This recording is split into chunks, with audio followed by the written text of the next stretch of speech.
Well, hello there, neighbors. We're going to speak about the hermeneutic of NFP continuity, where we try to keep the past and the present all together, fluid, smooth, and unwrinkled. However, we're going to watch as Christopher Wagner and Timothy Gordon ride that hermeneutic of continuity into the NFP sunset and see if they can stay on. And I've discovered that they can't, but we're going to show in detail why that's the case. So just hold on and watch further. This is Annulment Proof. There he goes out of the chute like a rocket. Look at that bull twist. Stephen Hawking hanging on smooth and steady. 4 seconds, big kick, still in the middle. 7, 8. Exhilarating. Yes, many people find NFP quite exhilarating. Probably not. It's more of a something to keep everything on the tracks. I'm thinking the wife likes it because she doesn't have to have as many kids that way. The husband likes it because it keeps the wife happy, something like that. But everyone tolerates it, but they know it's not cool, which is why it's not used by very many people. However, this is why we're here to discuss what's been going on with some of my videos. We got a little reaction from Timothy Gordon. Hello, that's great. And also, I did some digging and found out that as far as this hermeneutic of NFP continuity goes, Christian Wagner is actually pretty good, or was pretty good, but he decided to ride that hermeneutic and is with Timothy Gordon trying to make friends while shaking hands on the back of this thing. It's going nuts, all right? Let me tell you exactly what I'm talking about. I'm talking about how when you go with the fathers of the church, the popes, the tradition, and the scholastics and all, NFP is dead, okay? But nowadays, we're trying to reinvent it and keep it on the tracks. So I'm going to expose all that. And this video would be super long. I'm going to do it in several pieces. That's what I'm going to do instead of another 5-something hour video. Let's start with a little Christian Wagner, a little vintage Christian Wagner. The original video got deleted because I think he may have not been politically correct enough with his NFP bona fides, but he does have a small one we're going to go to set the stage. Then we got to get to this little response video from Timothy Gordon. Hang on, it's going to be fun. Let's see what we got in just a minute. By the way, sorry, in case you don't know, John Farrell, I'm the NFP spiritual dictator, and this is Annulment Proof. So let's hear from Christian Wagner. All right, where are you, Christian? He's got some Protestant roots here, some real traditional Protestant roots, or quote unquote traditional. And he's got a good grip on some stuff. We got to listen to what he's got to say here. Go. If the end is proper and the movements in the sense of appetite are willed and everything like that, they're meritorious. And that's what the theologians mean when they say that the marital use can be meritorious, either as an act of religion in the production of children or an act of justice. Okay, so he just said what St. Thomas Aquinas says. Good. If you have a properly ordered act, it's either toward procreation or you are honoring the debt in justice, and that is meritorious. Let's continue. The paying of the debt. So Adam would have been able to will that and go on. But with us, due to the effects of the fall, and this would be in a man in a state of pure nature as well, there's a sort of confusion and shame that arise. And this is also why my recent... Okay, so he goes on about his artwork and stuff. But yeah, he touched it right there. He said a well-ordered act is virtuous when it's ordered toward procreation alone. That's it. So the agent is... And this is... I don't know what he and Timothy Gordon were, quote, fighting about or what. I really don't know. But I do know that both of them blocked me on Twitter, and that I have a feeling it was something to do with this NFP question, because let me show you something later in this video. Hang on, and I'll tell you you'll see what I mean. Okay, here we go. Ready? Go, Christian. Because many do it for the improper Sorry, it's a little quiet. And the fathers tend to say that the request of the debt is at least venially sinful. At least. Okay, so he said when you do it for the improper ends, the request of the debt is at least venially sinful. That's what the fathers say, which is correct. As in, if you are not requesting the debt for procreation, you're requesting it for a secondary end, venial sin. Okay, that would be menopause during pregnancy, or menses, and or yeah, you're not pursuing pregnancy in your mind, mentally, your intention. It has nothing to do with NFP at this point. Just what your brain is saying. You've got to be intending procreation is my point. And if you're not, and so this is setting the background, setting the stage for when we bring Timothy Gordon in a minute. Let's go. Has some sort of less damage, if you want to put it like that. Or if it's done for its proper ends, it may have no damage at all. Right. So less damage. This is what Aquinas says. If it's a venial sin, it's a pardonable sin, they call it. So it's less damage because the conjugal act is intrinsic evil unless it's excused, which is contrary to Timothy Gordon because he's writing the Hermeneutic of NFP Continuity, and it's tough. By the way, there's a lot of good videos on that with Stephen Hawking. We got more. And if it's meritorious, because it will be meritorious if done for its proper ends, then it actually may improve it. So the moderate and temperate use of the marital use is actually going to help with this problem of concupiscence. He's right. Let's keep listening. It's gonna place the sort of the flesh in submission to the spirit. Good. So when we think about this, that is how it's to be done. That's how it works. That's how it is going to help someone overcome concupiscence. Now, on the other hand, one may have a sort of faulty reasoning, which a lot of people implicitly have. And this faulty reasoning is basically, well, I mean, if it's something which is meritorious, and therefore if it's meritorious. So he's getting into the Timothy Gordon, Christopher West paradigm here, that if it's this, he calls it faulty reasoning, if the act alone, just doing the act, quote, the intrinsic nature of the act is meritorious because that's what Vatican II / Humane Vitae tells us, then go on. It's going to help overcome concupiscence. Then wouldn't the as high as this is kind of like the Tim Gordon, Will Noland reasoning, wouldn't as high of a frequency as possible sort of make them overcome concupiscence even more? No, that's ridiculous. Correct. Because that would de facto not be for its proper ends. It'd be not be for its proper ends. So you're doing the act to pursue a secondary end, and that's not for its proper ends. Exactly. Just because you're doing the nature, the intrinsic nature, doesn't mean you're pursuing the proper end, which is why I keep saying that love wins comes from NFP. That's where it comes from. For the end of libido, which is translated usually as lust. Hello. Yes, that's all it is. You can call lust anything you want, but that's all it is. You can call it bonding or unity or, I don't know. Whatever they call it in NFP land. Okay. There's two purposes, concupiscence, and there's, that's it. There's lust, or there's the flesh, or there's procreation. Those are your two natural purposes. Which libido is merely the end. So we can have a certain subordinated end of the enjoyment of the act. We have one. There's always subordinated to its proper end. That's right. But the marital use for the sake of pleasure alone is really what it is. Which, according to the teaching of Blessed Innocent XI, the position is condemned. That is not venially sinful. It is at least venially sinful, if not more. Yep, that's right. So, did you hear that? Blessed Pius XI, or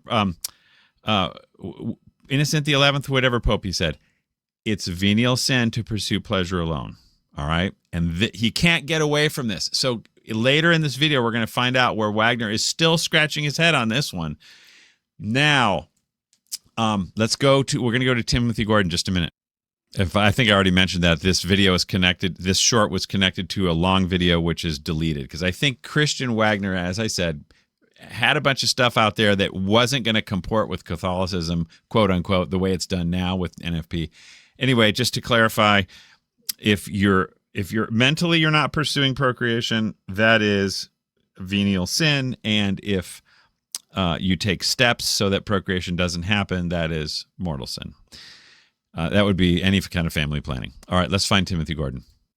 All right, take it away, lads. What do we got? Well, happy to have you on. Yeah. Yeah, I'm happy to be here. I think that this is one of the most important things that we can actually do to talk with Trying to get along with we agree with, everybody. we disagree with, have fun, contribute to each other's audiences. There was something that Anthony from Avoiding Babylon, he recently said to me that I thought was exactly on the nose. But he said that really the division in the church isn't between the libs and the trads, the Novus Ordo normies and the trads. It's not division in the churches. The divisions are actually basically between those of political opposition, which is very interesting. So maybe we could talk a little bit about that. Yeah, again, I think NFP is a real dividing line, and it has nothing to do with theology. It's about politics. When you get down, because it doesn't make sense. You'll see how these guys talk, and I think Christian Wagner has tried to evolve. He's tried to ride that hermeneutic of NFP, but it's not working. Which you'll see as we go through this video. He's going to be like, I don't know, and they do their best to get through it. But it's not working. Still not working. I'd love to. Yeah, definitely.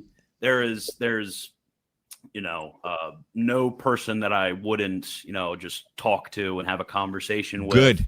Good. On these sorts of issues to bear the hatchet. That would be totally cool, Christian, if you could talk to me instead of, don't block me on Twitter. Who's got time to spend hours talking about this? But if you unblock on Twitter, then that would be a good start, or X. You did unblock me on YouTube, so that's cool, but that's hard to really get any, you don't really respond on there as far as I can tell. But unblocking would be a great step, okay? Yeah. Same. So yeah, same. And that's not even to silently damn with faint praise or to castigate, by some sort of aspersion. I mean, I'm sure you and I agree about most stuff when it comes down to it. But yeah, I would talk to someone even I guess if I have time, one of these kooks that makes 5-hour videos. Woo! The kook 5-hour video. Yes. The good news is he's basically admitting that he saw my video. I can't believe it because I think he tries to pretend I don't exist. And he, if we can just get annulment proof out of my brain, then I don't have to think about any of these arguments, nothing, and that's going to be better for my NFP politics, right? Right. However, so far I've got the label of kook, so that's not a real hatchet barrier, but I don't care. Go ahead. About me online with 76 views or whatever. Christian Wagner's kind of smiling about that. Okay, 76 views. It got 1,100 views or 1,200 views. I think it was like my #1 performing video in a super long time. And it's not easy to get NFP views, okay? Especially when you're a nobody, Gen X, washed up loser like yours truly, and you're trying to convey a topic that goes over like a lead balloon. Who wants less NFP? Raise your hand. Or who wants more sin? You know what I'm saying? In other words, there's everyone sex sells, whatever. So Timothy Gordon's like, hey, come on, we got it for you right here. And I'm like, no, you don't. Marriage. I think the people who join the priesthood have the last laugh once you realize that once you're done having kids, it's done. It's over. Okay. Anyway, continuing. I would in theory talk to those people if there was time. I don't have much time either, Tim. And I've emailed you quite a few times with 0 response. Everything I get is 0 response. So that would be groovy, man. How about unblock me just on X? How about that? Can we do that much? Okay, because I used to put stuff on there, and you're like, and you'd text, you'd write me on X, and you'd say, John, nobody understands your memes, nobody gets. I'm like, well, and I'm trying to ask questions, and then you started to. I think you got tripped up on yourself, or you said something like there's no secondary ends, and then you just bailed. Okay. So why don't we follow the truth wherever it leads? And Timothy Gordon, you're big on talking about how you want to you don't care about followers. You don't care about money. You just want truth. I'll give you an invitation. How about just unblock me or try to talk? Okay. Or you can come on my YouTube channel. I don't have any. That would be a step up, I guess. I don't get too many guests. But if you're interested in this topic, it sounds like you kind of are. Anyway, let's keep going. But certainly someone that I know I agree with a lot, particularly in terms of trajectory, where the church and our country, our republic needs to go like yourself. Yeah, I'd love to. But it's funny with all the hatchet burying recently with like Tucker and NJF, how a lot of folks will be like, well, it's good to bury the hatchet with him, with so-and-so and so-and-so, but not with the likes of this other guy. That's a bridge too far. Anyway, so of course, I don't know. Yeah, there's no one I wouldn't talk to theoretically if there was enough time. Now, some people suffer in lack of interest or importance, but yeah, it's important. I think, and I agree with you. Well, since you, like I said, Tim, since you brought my video up, it's up, but you didn't want to tell who it was, okay, whatever, then maybe you think I could be worth talking to, since I've got more than 76 views now, all right? Burying is one of the most important things that can be done, because people need to see that Western civilization is, at some level, it's held together by peoples and blood and soil, but in other ways it is held together by ideas. You need, if you can't disagree marriage, with or you have no Western civilization, civil, and we don't have just marriage like now. Some sort of I think something that I've realized a lot. 840. I took a little break after my daughter was born, and it let me sit around and think a lot, because I tried to take off of work, but I was still thinking about kind of the state in which we're in. Let me see if we're making sure we're going to listen to the rest of this part. Just a minute. Okay, so they're just getting into more like, what should we talk about as far as Catholics online and getting along and all that fun stuff that I think are actually extremely helpful. He's talking about subjects for moving forward in the church and moving forward in the sort of sanctification of the temporal realm as well, and to put tertiary issues on such a pedestal as you're not going to talk to somebody over it, like that's just extremely gay. Okay, I guess I would totally agree, and oh, shoot. Someone's calling me. Just a minute. Let me see who this is. That was some kind of Amway sort of guy. He wouldn't take no for an answer. That was unusual. All right, continuing. I don't know who decided that this was supposed to be. We're supposed to fight over these tertiary things and then not be able to talk with one another. It's extremely gay.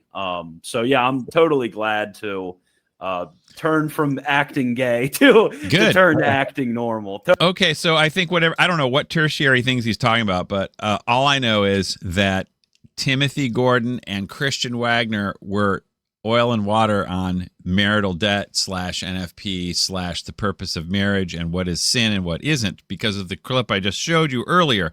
But now they are sort of like, they're both on the back of that hermeneutic of continuity, right? They're sitting there, they're on it, and they're hanging on for dear life. But you know something? Christian Wagner is still not quite on, and Timothy Gordon is duct taped himself to it. But Christian Wagner, as you'll see towards the end of when we get to this video, ain't happening. All right, hold on a second. Totally okay, continuing.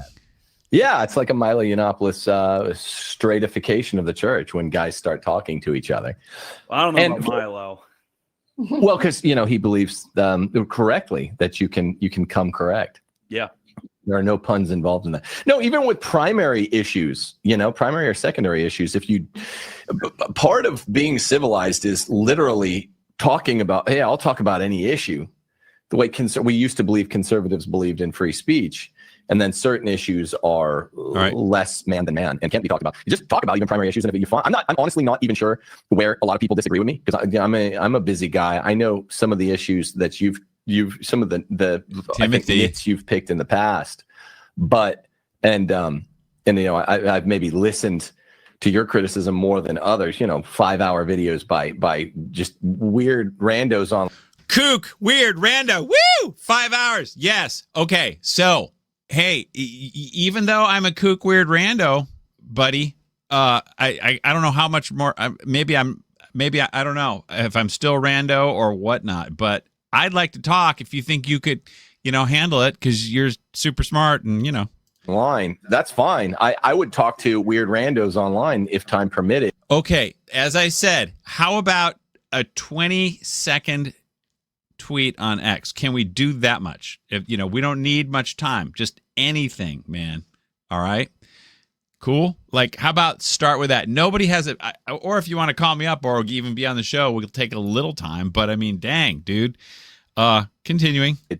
And just even if it's a primary issue or something I think is really quite important.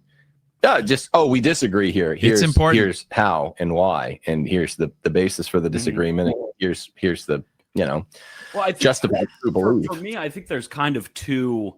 All right, so that's it. That's that for that part. Let's get to the next part.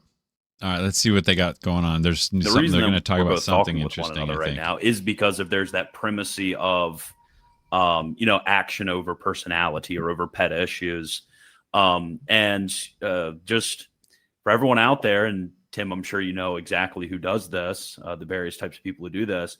Be careful. Everyone, they're talking about me. He's talking about me, but he tried to hedge his bet. He says, "We know who does this. We know the kind of people who does this." He's talking about.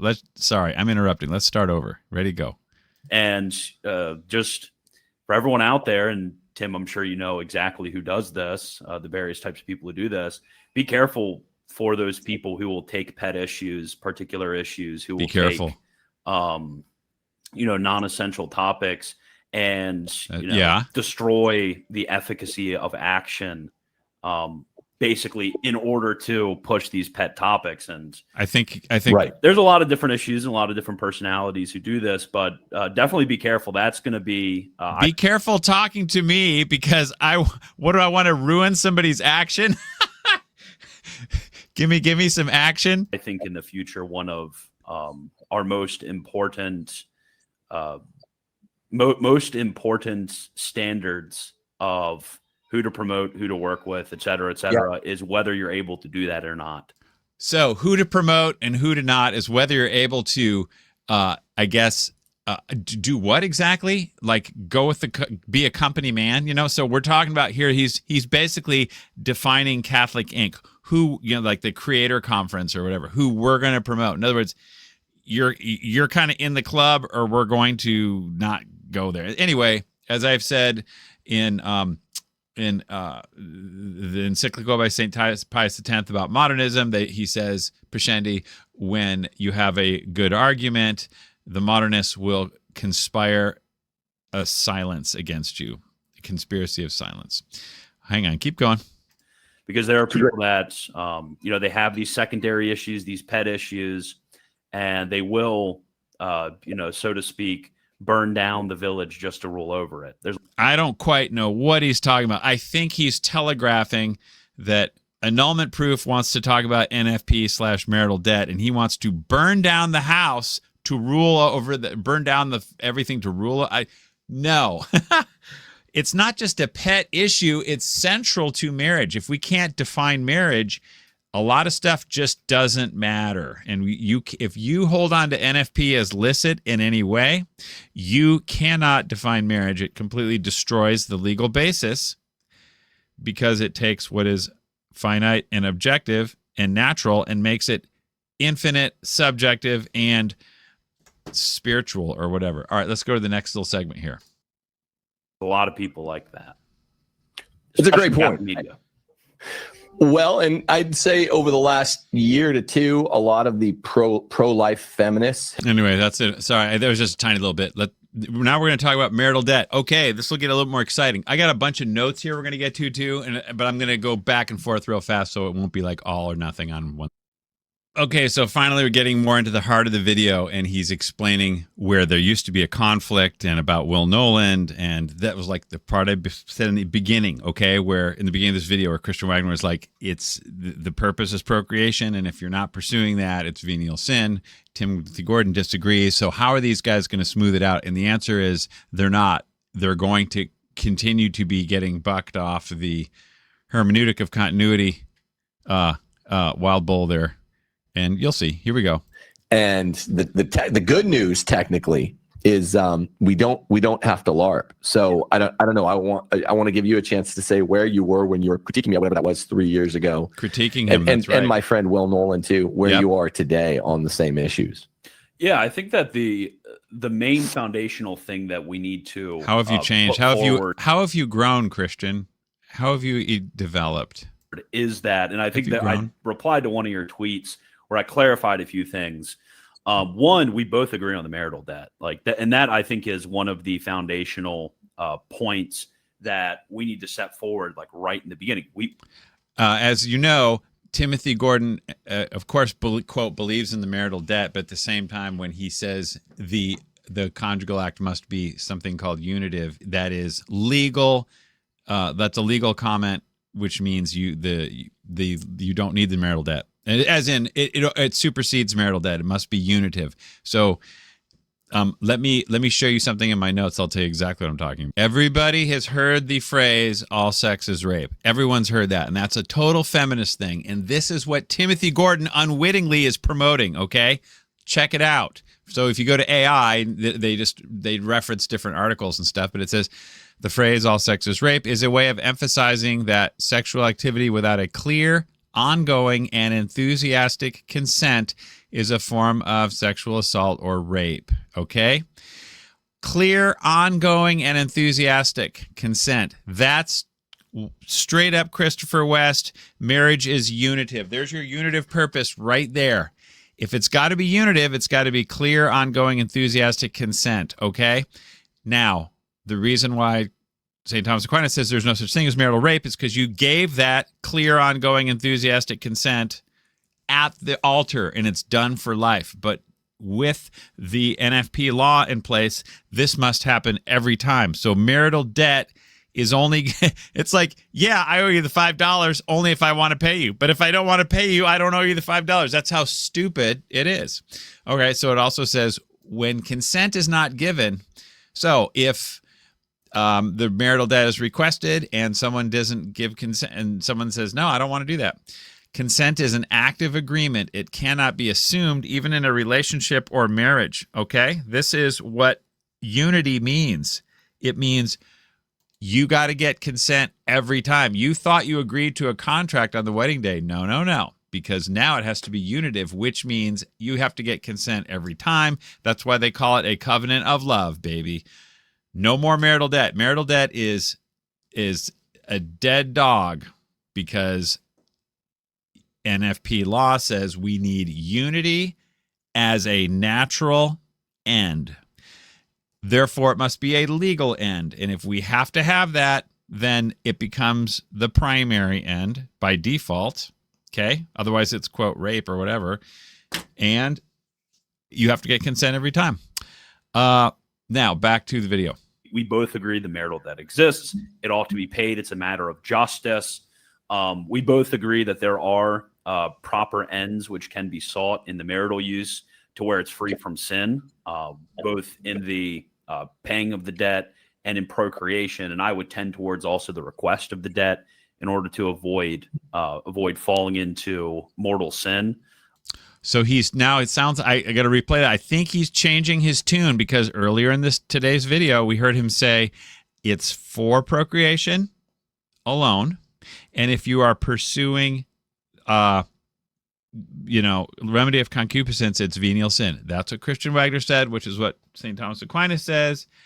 I'll show you that in writing if you want to in a minute. Then, and what everyone has always said until 1965, until NFP got going. In the after 1951. What did he just say? Proper ends which can be sought in the marital use to where it's free from sin, both in the paying of the debt and in procreation. And I would tend towards also the request of the debt in order to avoid falling into mortal sin. Okay. So he's saying as a remedy of concupiscence, you can request the debt so you don't fall into mortal sin. Yes, you can, but it's still a venial sin to do it, which you already established. And let's just look at Aquinas where okay, real basic. Consequently, there are only two ways in which married persons can come together without any sin at all. Okay, Christian Wagner and Timothy Gordon, there's only two ways. In order to have offspring or in order to pay the debt, which means that and in order to pay the debt, okay, not or in order to pay the debt. So the agent, the person who's making the choice is seeking procreation, and then the other person is paying the debt, okay? So you have the person pursuing procreation, and then the other spouse is paying the debt. That's the only way to avoid no sin and to make it meritorious, if at all. Okay, otherwise, it is at least a venial sin right there. That's it. But Christian Wagner has grown. He's been writing the Hermeneutic of NFP Continuity with Timothy Gordon, getting a little crazy there. And he's grown, baby. He's had a few beers at the redneck bar, and he's riding the electric bull. Wait, let's see what he says. Hold on. in sex. So like there are those like foundational points of agreement that really, I think, are the cornerstones of orthodoxy. Like if you can't affirm those points right there, like you are outside of the realm of orthodoxy when it comes to. You're outside the realm. Now, Christian Wagner, you were outside the realm just a year ago on the video we played at the beginning when you said it's a venial sin to pursue something other than procreation. But now you're saying it's not. And that's because your sensibilities were right, but politics, it's all politics. If you want to grow with NFP and ride that hermeneutic, you're going to have to check your tradition at the door. We don't like your kind around here, boy. Continuing. Sexual issues, for sure. So specifically, I would say that there would be 2 points that I would want to be extremely careful on, kind of going beyond that. And the first point that I want to be before you go further, Christian, can I add to your corpus of what you must concede in order to fall within the bounds of orthodoxy and not fall into heterodoxy? Because I would just I'll let you do this, but I'd say you also must, for a Catholic in the 21st century, you must acknowledge to be orthodox. Casti, Humane Vitae, Familiaris Consortio, 1, 2, 3. I'll say what I think the key lines are there. Catechism of Trent had codified, basically prefigured the 3 aspects in Casti, Humane Vitae, Familiaris Consortio. By the way, there's another video I'm going to play you from Christian Wagner where Timothy Gordon keeps talking about these 3 aspects, the 3 fonts. You got to be married. It's marriage. It's got to be married, procreative, and unitive. This is like created stuff. Okay, Christian Wagner talks about the three ends of marriage in the other video, and it contradicts what Timothy's is saying. And we'll get there later. Let me push pause and see what it says. Hang on. Yes, that's all it is. Wagner in another video, which we'll eventually get to, he describes the definition of marriage per the saints, and there's 3 essential points to it, 3 essential, not elements, but it's children, exclusivity, and permanence. Those are the 3 goods of marriage. The 3 goods. Okay, got to use your terms correctly. They're not fonts. Everything's not an element. Okay, there's purposes and there's elements, and there's goods. Right. Hold on. Let's continue. Sorry, I interrupted these guys. And then it all gets grouped into Gaudium et Spes. There are a couple really key lines, and then the modern catechism would be the 6th thing. So in Casti Continuity. All right, Tim, that's cool and all, but the problem is we have that hermeneutic of continuity problem.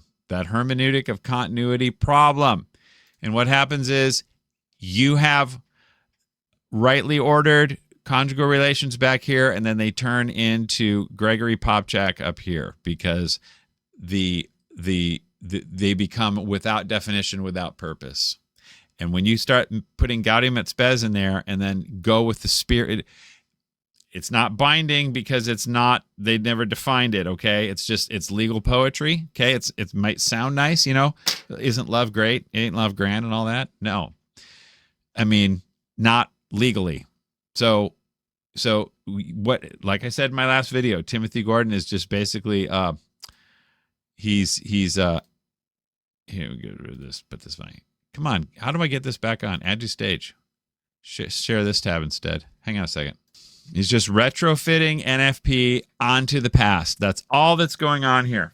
And we're going to try to expose it as best I can. And then I hope Tim, watches a little of this, maybe even unblocks me, tries to talk, communicate something, because we're going to keep going, okay? And it's not going to get solved by just running away from or just pretending there is no annulment proof. That guy he's a kook, he's a nobody, we're going to ignore him, and he's out of orthodoxy, and he's not in the club, and that's fine. I don't want to be in the club per se, although it'd be nice, but, it's better to talk about this stuff. If I'm wrong, you got to tell me.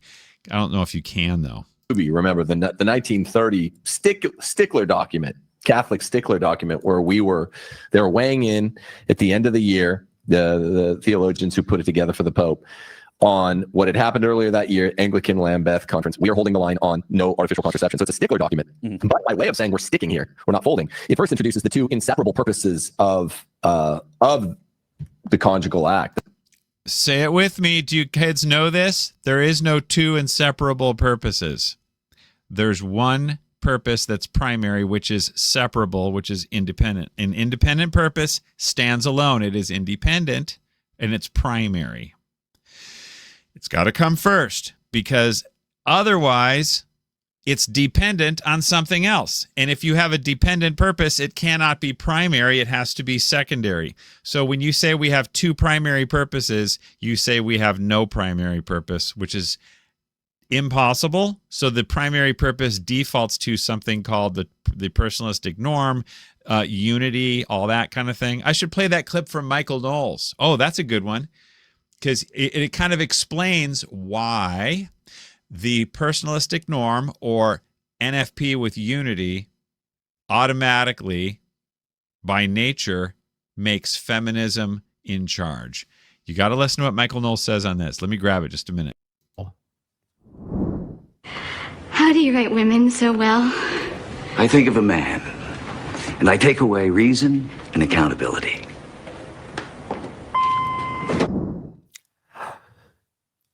Show me the lie. No, I listen. He's right.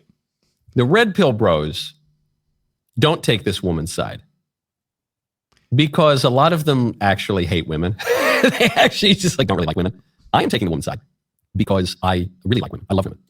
I think women are great. Okay, so he was taking the side of some chick who's basically spent her fertile years with some dude who never married her, and then he bailed, and so she's all mad, okay? And Michael Knowles is like, actually, I kind of take sides with her because there needs to be more accountability, because women and men can't be held to the same standards, because women lack accountability and reason, or to some degree or another more than men do. This woman needs to be accountable, because men and women are exactly the same. They need to be held to exactly the same standard. And me, someone who loves women, my explanation is, now men and women are not the same, and they can't really be held to the same standards, because women are not as reasonable and accountable. Certainly when it comes to relationships. I know, I'm going to say that's misogynistic. So yeah, there he is, right there. It's because women are not as reasonable and accountable. If you don't preload the marriage contract with what's expected, they're thinking, I'm going to follow what I want to do. So when you start making the things we talked about when you start making, here, where is it? The things we talked about, hang on. When you say marriage, the conjugal act must be unitive, and Timothy Gordon describes unitive as, is everyone having a good time here? That's his legal definition of unitive, okay? It's like, but what it really, if you want to get really legal about it, what it is clear, ongoing, and enthusiastic consent. That's what has to happen with each time, or it's assault or rape, okay? Consent is an active agreement. It cannot be assumed even in marriage. This is the feminism imposed by NFP law, undercutting everything. And when you put someone in charge who they're low on the reason and accountability scale, because I think Aquinas says it, and Lapide and others, it's like, and Pearl Davis points out the women just are geared differently emotionally. This is why 80% file for, they're the ones who file, because they're just like, no, I'm following my heart out of this thing. Okay. Anyway, let's go back to Timothy. Certainly when it comes to relationships. I know, I'm going to say that's misogynistic. That's, how dare you? That's sexist. It is what it is. I don't know what to tell you. Women are not as reasonable and accountable. Certainly when it comes to relationships. They're not. So effectively, if you say marriage must be unitive, then you are putting the feminine energy in charge. That's what you're doing. There's no way around it, because they'll say, I have a right to unity, and I'm judging my personalist norm to be this, by law. The marital act, and those two purposes are prefigured in a strong way as procreation and union. So unity and procreativity. So Casti Connubii I'm not sure if it's one of those lines. I'm sure it is, actually. I'm confident it is, rather. One of those lines that is like almost de fide. So there are two purposes. There's nothing in Casti Connubii anywhere that says that you have to have the unitive purpose. If you speak of marriage broadly, it's about love, okay? But if you use the restricted sense when you're talking about law, when you're talking about the law of the marital debt and validity and all that and stuff, it's not. Love has zero to do with it. So that would be something to talk to Timothy Gordon about. But that's gonna mess up his theory right there. And Christian Wagner, I don't even know if he knows this stuff cold or whatever. He's kind of nodding along and, kind of going with the flow. To the act, two teloi, whether one's primary and one's secondary. There are two teloi that are not opposed. Yes, they are opposed because consent is, if you do not have consent, you have opposition. Somebody wants the marital debt. The other person says, somebody wants to pursue procreation with the marital debt. And the other person says, no. Looks like you got some opposition there. And the reason they can say no is they're like, I have the legal right to say no based on unity. It's not unitive. I've judged my personalistic norm, not unitive.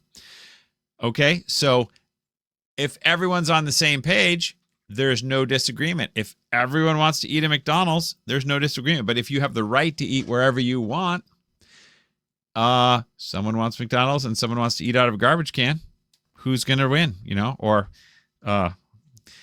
okay, no more analogies. Let's go. And they can be honored in different ways as long as it's non-contradictory to the other. Humane Vitae is the definitive magisterial formulation of, the threefold fonts.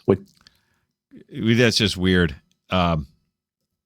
Basically, Humane Vitae was the cleanup crew to try to get some sort of legal framework around NFP, which is neither fish nor fowl, okay? And what they did was they took the office of nature, which is biology, and they sprinkled theology on top of it and put it in a blender. So they, as I've said in other videos, they use the unitive and procreative significance, not the purpose. The purpose is nature. The purpose is physical. The purposes are ends. They use the significance, which is, like I say, I've said, the crucifixion was real and it was physical and it was biology, but it was also a significance, okay? The two are not the same. So what marriage signifies and what marriage is as far as rights are different, but they're making them all the same and putting them in a blender. And that's how Humane Vitae does what it does. Like I said, it tries to clean up the mess, and they just do the hugest snow job gaslighting deal on you with JP2ism, and then everybody wants their NFP because they're thinking menopause, they're thinking annulment, they're thinking during pregnancy, during nursing, and mostly what it is the women don't want to have 15 kids, and the husband kind of wants a wife who's somewhat happy. So there you go. There's forces on all sides saying yes to NFP. This is why it's like a complete non-starter to oppose it politically, since they were talking about politics in the beginning of this video. Okay, go. Just sex must be marital, procreative, unitive. Mm-hmm. Now here, LARPs will get off. Some weirdo did a video on me for like 5 hours. That's they start using terms like. Wait a minute. Some LARPs? What is a LARP? I'm not a LARP, am I? Am I a live action role playing? What am I role playing? I think. Oh man. Okay. What did he call me? A goofball? The 5-hour video? They got to hear that one again. The threefold fonts, which is sex must be marital, procreative, unitive. Mm-hmm. Now here, LARPs will get off. Some weirdo did a video on me for like 5 hours. That's they start using terms like NFP. I don't even know what NFP is. I mean, like obviously, I know dummies, dummy normies use it, dummy trads use it. They start using terms like NFP. I don't even know what NFP is, and everyone's smiling or whatever. This is because if the marital act is just about, it's only the intrinsic nature, as in where the nuts and bolts go, that's all you got, intrinsic nature. then there's nothing there. NFP doesn't make any sense. That's why I see what he's saying. There is no such thing as NFP. You're just doing the conjugal act, and there's, but obviously there is something. It's called planning. Planning is a thing, and you're planning to have no babies. By the way, Timothy Gordon kind of reveals that they practice a little NFP over there, and that's part. Like I said, a lot of this stuff is personal. When people like quote don't want to go there, it's personal. That's my experience. All right, let's keep going. Get into arguments. It's just a dumb expression. It's not even a real thing. Yeah. All you have to be doing because I'm a philosopher. I'm a metaphysician. Is honoring something materially and formally as you perform that act. And if you do so, then you are not contravening against nature. So as it concerns sex, the definitive magisterial formulation is, it is an inseparable two purposes of unitivity and procreativity, and the conditio sine qua non must be marriage. They go now with the big words and whatever. As I said, I can show you it in the notes. We'll get to it. Primary means independent, which means separable. Oh yeah, we might as well show you that right now. Let's go to 1944, Pius XII. Hold on. Okay, Tim, metaphysician, let's look at what Pius XII said in 1944 before he started getting wild and crazy with his NFP in 1951. So, certain publications, in other words, the prototypes of Christopher West were getting very active early on in the 20th century, and I think one of those guys was Dietrich von Hildebrand. He's all about love wins kind of deal. Anyway, so they're like concerning the purposes of matrimony, not the meanings of matrimony, not the significances, not the dimensions of matrimony, the purposes. And their interrelationship and order, have come forth. In the last years, assert the primary purpose of matrimony is not the generation of offspring, or that the secondary purposes are not subordinate to the primary purpose but are independent of it. That is exactly what Timothy Gordon is promoting today. And Christian Wagner is like, okay. They're saying that the secondary purposes are independent because you can pursue. And Christian Wagner has grown apparently since his statement a year ago. He's saying that it's cool to pursue secondary ends independently of everything else, of the primary purpose. No. Can't do that. Sorry. NFP, though, is king. NFP will not tolerate any dissent. You can have marriage, you can have Thomas Aquinas, or you can have NFP, but you can't have them all. You can't. You can have marital debt, or you can have NFP, but you can't have both. In these works, different primary purposes are designated by writers, blah, blah, blah, like their type of the complement and personal perfection of spouses through complete mutual gift, blah. Oh, hello. That's exactly what we have. This is condemned as revolutionary and bad by Pius XII before he kind of lost it, all right? All this Vatican II stuff, mutual love, union of the spouses, nurtured, perfected by psychic bodily surrender to one's own person. Hello, that's exactly what the new code is right now. The new code of canon law is no longer right over the body, but it's right over the total gift of self, the person, and many such things, okay? In these same writings, it's sometimes attributed to words, current documents, primary, which they do not agree with these words according to common uses by theologians. Hello, bingo, exactly. Just because you say primary doesn't mean jack unless you define what primary means, which means independent, which means first, not codependent, okay? You have to use them correctly.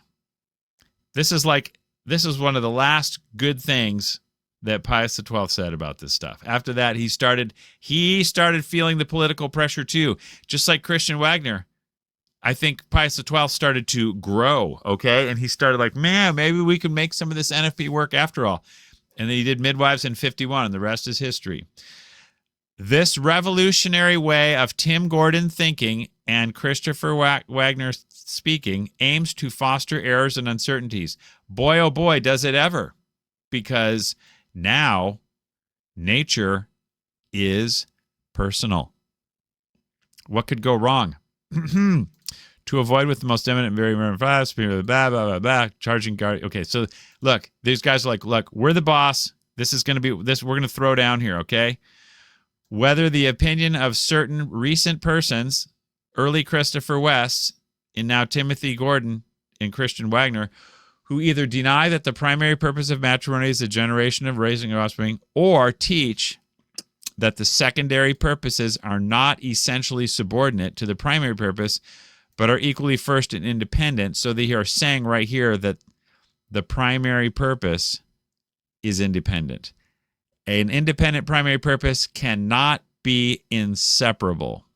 If it's independent, it can exist all by itself, which is why it is the object of consent, the right over the body. There is no right to unity, no right to self, none of that stuff. That's Vatican II poetry, political, and they've put it into law, but it cannot apply because it contradicts what came before it.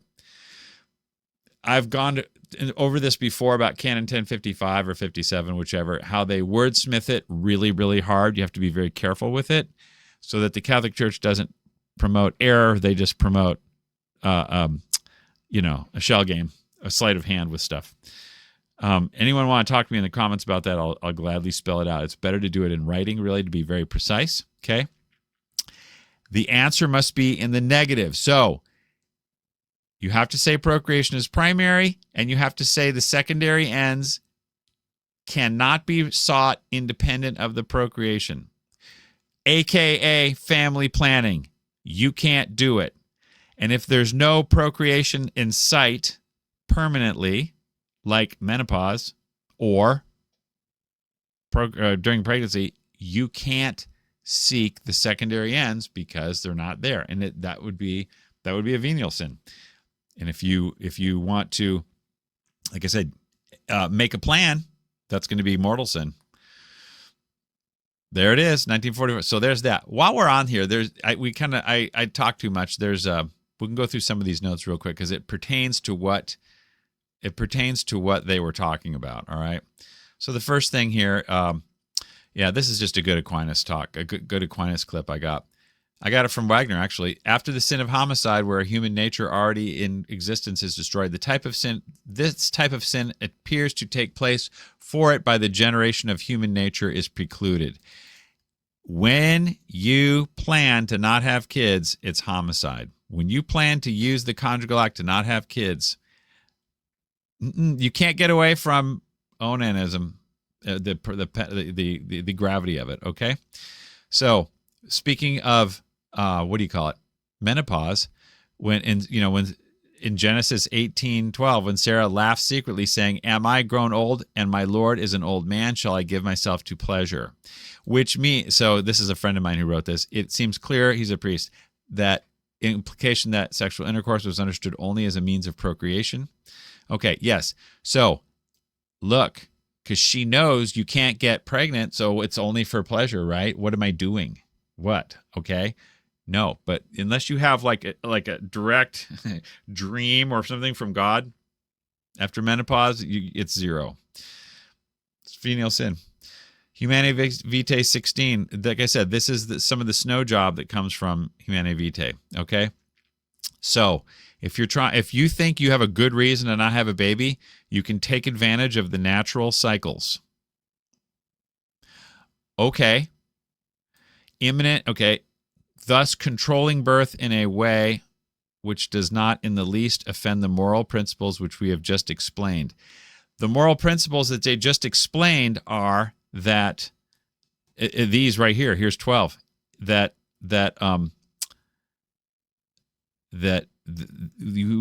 there's a doctrine of inseparable unitive significance and procreative significance. Those are the moral principles.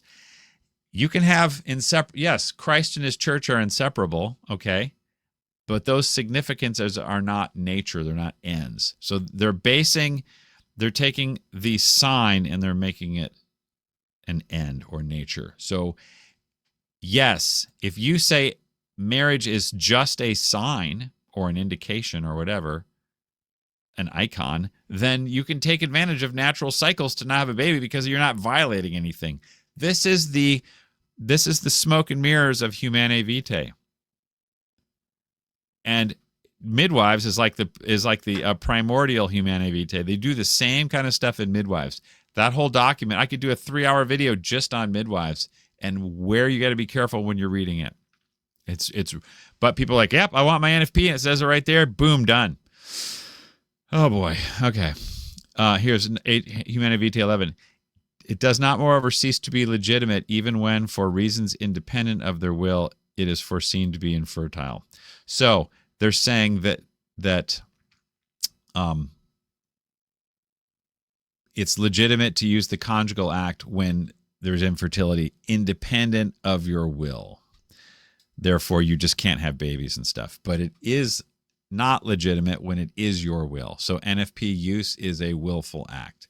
That's why I'm saying NFP is not legitimate, because it is your will. Okay, so Humane Vitae condemns NFP all over the place, and then they try to legitimize it by defining marriage as a sign and not biology, which is why I use that joke. Theology of the body should be renamed biology of the body, and then just keep it procreation primary, and we can all go home. Let's see if there's anything else in these notes. Oh, he did mention familiaris consortio. Let me just read what this says. The reason is that the fundamental nature of the marriage act, while uniting husband and wife in closest intimacy. Oh, this is more JP2. This is some weird, crazy stuff, okay? The reason is that the fundamental nature of the marriage act, while uniting husband and wife in the closest intimacy, also renders them capable of generating new life. There's the overturning of the hierarchy of ends right there. So the nature of the marriage act is unity and secondary generating life. This results in the laws written into the nature of people. So but it's not the nature of marriage, okay? And if each of these essential qualities, we didn't say essential ends or essential purposes, essential quality. A quality is not a legal term. That's like you said, a significance or a dimension or a feeling or an icon or whatever, but it's not an end, and it's not an element, and it's not a purpose. They call it a quality. So you have but essential is important. So they're saying, they're reaching, they're trying, they're telegraphing to you, okay? If each of these essential qualities, the unitive and the procreative, this is oh man, it's like they're routing you down this narrow hallway, and everyone's got to keep going till you ascend to NFP, okay? Unitive and procreative is preserved. The use of marriage, get this, fully retains its sense of true mutual love. Woo! Okay, that's great, but is that legally required that it fully retain the sense of true mutual love, whatever that is, and its ordination to the supreme responsibility of parenthood? Okay, there's confusion all over the place. There's only one ordination to the conjugal act, and that's procreation. You cannot. There's no two telos. You can't have it, because you're trying to do two different things at the same time. And something is, you may be able to achieve both, but you might not. The supreme responsibility of parent. There is no responsibility to parenthood. There's no obligation to procreate, to which man is called. We believe that our contemporaries, okay, here's more gaslighting. We believe that our contemporaries are particularly capable of seeing that this teaching is in harmony with our human reason. Hey, dummy, get with the program, okay? All you people reading this, look, if you're all stick in the mud, the guy who came to Vatican II and got his mic pulled, whoever that guy was, the good guy. Look, are you going to say no to love? Are you a big hater? Come with us. Come down this narrow hallway till NFP is in the end, and we're all going to jump over the cliff like lemmings, okay? That's what's going on. Familiaris, yo. Oh, man. What do we got? Let's just read it. When couples, by means of recourse to contraception, separate these two meanings. There we go. Meanings. Meanings mean nothing. Meanings are nothing. Meanings have no legal import, okay? The conjugal act must be licit. Licit is nature, ordered nature. Meanings are not nature. So you're going to separate meanings that God the Creator, we know God's the Creator, has inscribed in the being of man and women and in the dynamism of their sexual communion. Wow, that sounds really dynamic. That sounds good. Give me some of that. Give me some dynamism of my communion. and act as arbiters of the divine plan.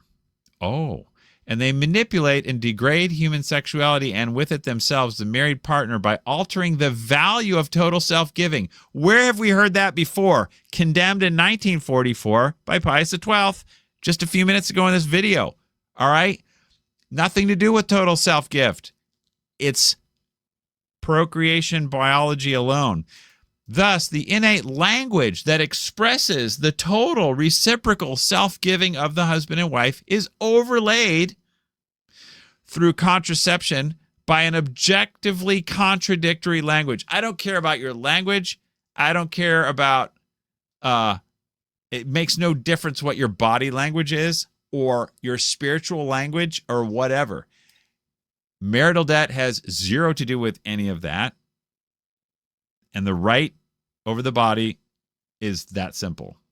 If you want to start, when you start adding theology to biology and you put them in a blender, and now you have massive confusion, which is why you have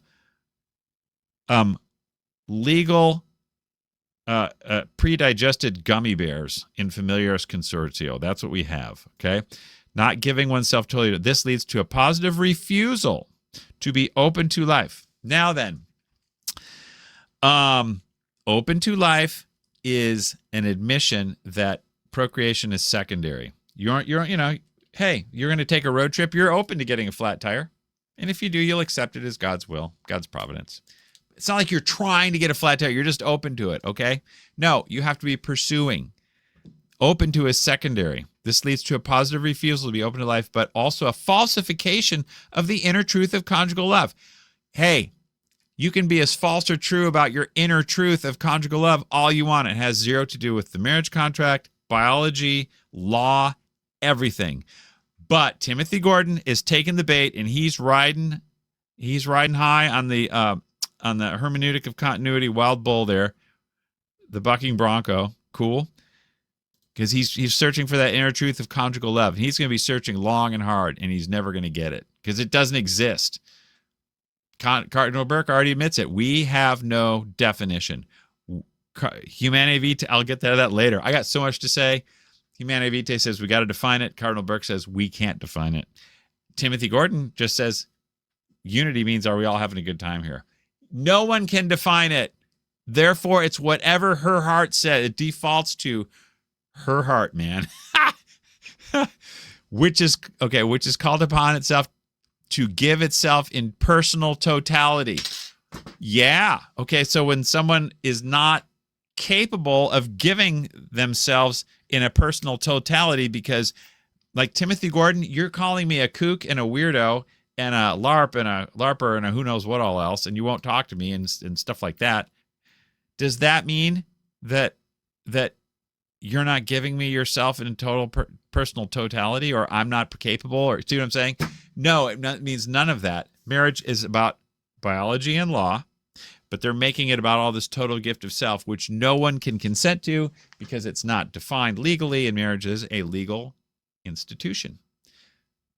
Like each of these 7 sacraments, so also marriage is a real symbol. Oh, that's nice. Of the event of salvation. That's correct. Putting his own, the spouse. Yeah. Okay. It's a symbol of Christ and his church. That's right. That's why divorce is, this is why divorce is a double sin. You violate the marriage contract and you violate the symbol. Okay. Does damage 2 ways. And they are not inseparable. The contract can be separated from the symbol if with the bishop's permission, right? But that's digression. The spouses participate in the spouses together as a couple so that the first and immediate effect of marriage is not supernatural grace itself, but the Christian conjugal bond. Wait a minute. What are they even saying? Okay, whatever. Typical Christian communion of 2 persons because it represents the mystery of Christ's incarnation and the mystery of his covenant. Yeah, by the way, every Catholic called marriage a contract until 1965. There's no record of any Catholic anywhere saying marriage is a covenant until 1965, when the contract disappeared because it had no legal terms that were definable. So we have to call it a covenant and let God sort it out. And the bishop's like, cool, just send all the kids to the divorce court and the kids will be fine too. You know, the content of participation in Christ's life is also specific. Conjugal love involves a totality. Fine, if conjugal love involves a totality, whatever. Conjugal love is not essential to marriage. It is not deep. It's not independent. It's dependent on procreation. So biology and debt come first. Conjugal love follows. Timothy Gordon is saying conjugal love comes first because that's the only way to allow NFP. You have to have that in the law because by default there has got to be a primary purpose. And if you say we have two teloses, one wins in the end. Just like when you play musical chairs and at the end there's two people and one chair. Somebody's going to get in it. You cannot have two people winning musical chairs. It won't work. Even though they both feel like winners and they're both given a trophy, one person won.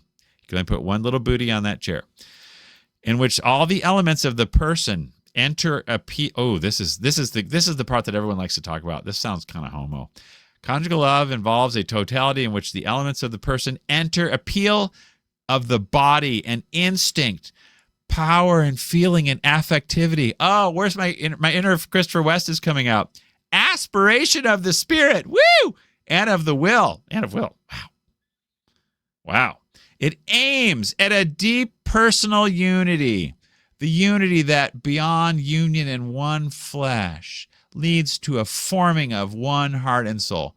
Whatever. This is all chewed gummy bear goo, okay? And people are taking it as law because everyone's getting forced off the lemming cliff with their NFP, and the only way to do it is to take this legal poetry garbage and accept it as true.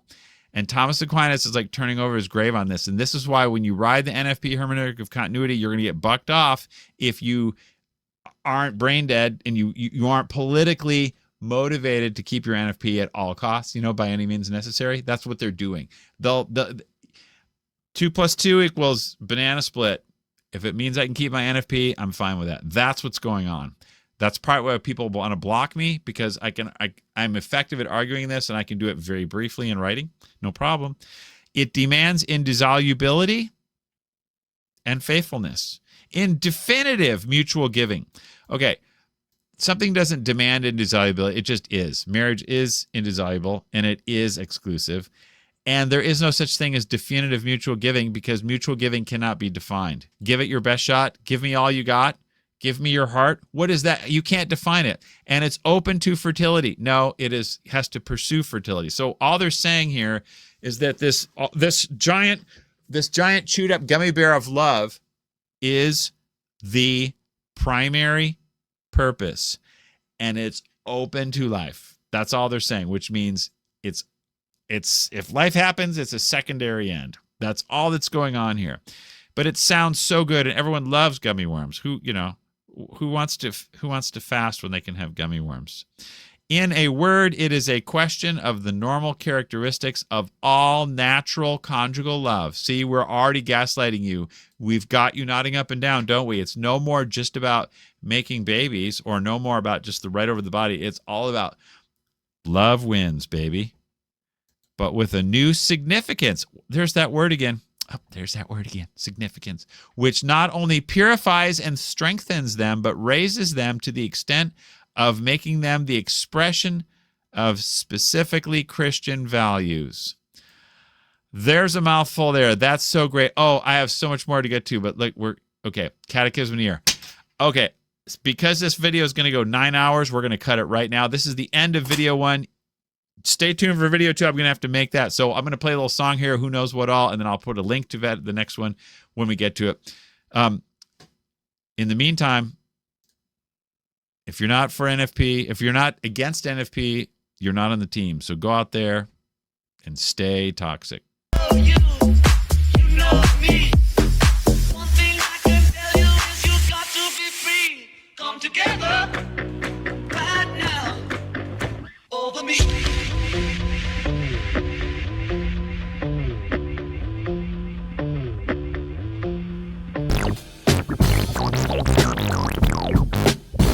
Bye.